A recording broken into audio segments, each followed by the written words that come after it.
Okay, so this box came from UPTHERE Store. This sneaker came from UPTHERE Store.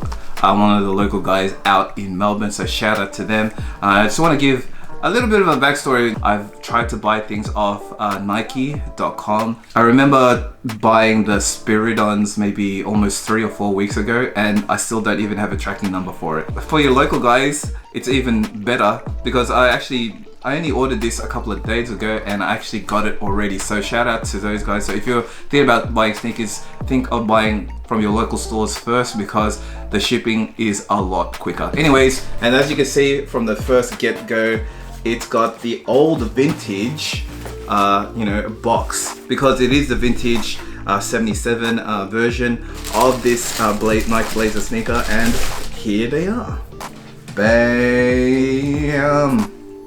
Old school vibes, man. Old school. Bam! They look fresh. They look hot. Anyway, and I got this postcard.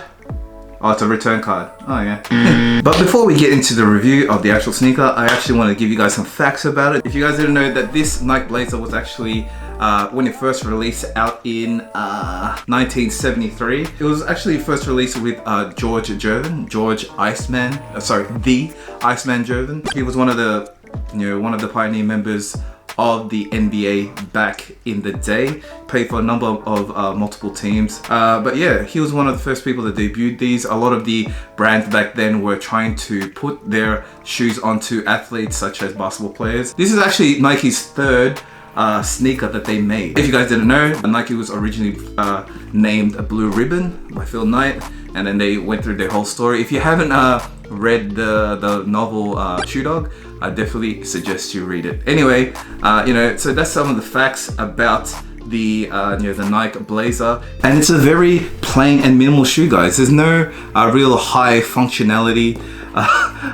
with this sneaker because it was made back in the day. All I could say is probably it's got the normal synthetic leather, synthetic upper. If you guys don't know, on the toe box area, as you can see down there, it's basically kind of the reverse side of this part here. I learned this from Shiel. If you guys don't know him, check him out. Basically, there's two parts of the hide of the leather, the smooth side and also the rough side, and I think that's what they've done on this part over here on the toe box. As you can see, you got the very pebbled outsole, the midsole, sorry. I don't know if you can see the grain there with the tape. It looks like it's been vulcanized because it's got the edge tape cut out here.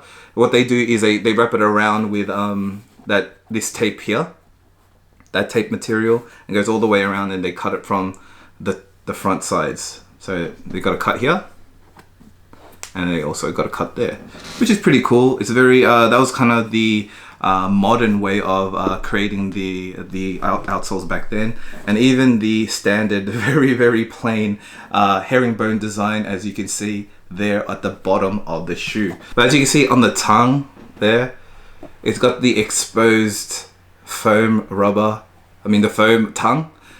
I thought that was sick. It kind of, it really gave me the Off-White vibes, and when I saw it, it's like, oh, it's a very affordable Off-White alternative if you kind of like that kind of stuff. And sometimes Virgil stuff is really out there and really wild. This is sort of just like a subtle take on that. So if you like Virgil Abloh and his style, and you like it more subtle, then maybe give these a go. And other than that, it's just got the black swoosh there. This is available in multiple colors. I know that there's versions with the blue swoosh, the red swoosh, also the black, and if you want to get really creative, they also have a Nike ID version that you can do on the Nike store online, so definitely check that out. I don't actually know the sizing of this sneaker because I haven't actually worn them. I'm gonna go and take some photos with them right now, and let's see how they go.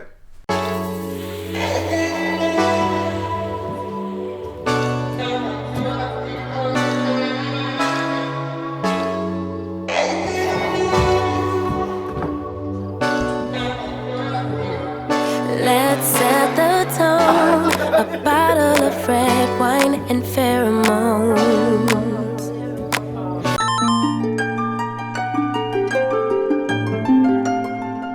The conversation flows, a couple of hours, see how it goes.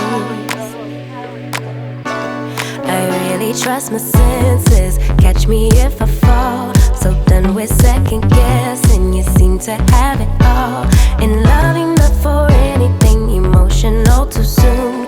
You got my invitation, now the rest is up to you. Kick it, rendezvous, make some time for me and you. Get you over. That wraps that up. So in terms of the sizing, I would probably suggest that you guys stay true to size.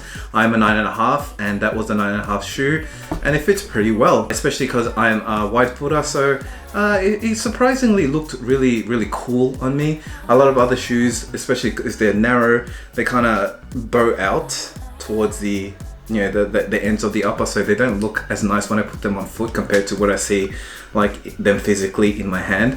But these ones, they turned out really well, and I do really like these sneakers. I'd definitely be wearing these a lot. Anyways guys, let me know what your comments are for this sneaker in the comments down below, and let me just see what your general overall reaction is to this this sneaker.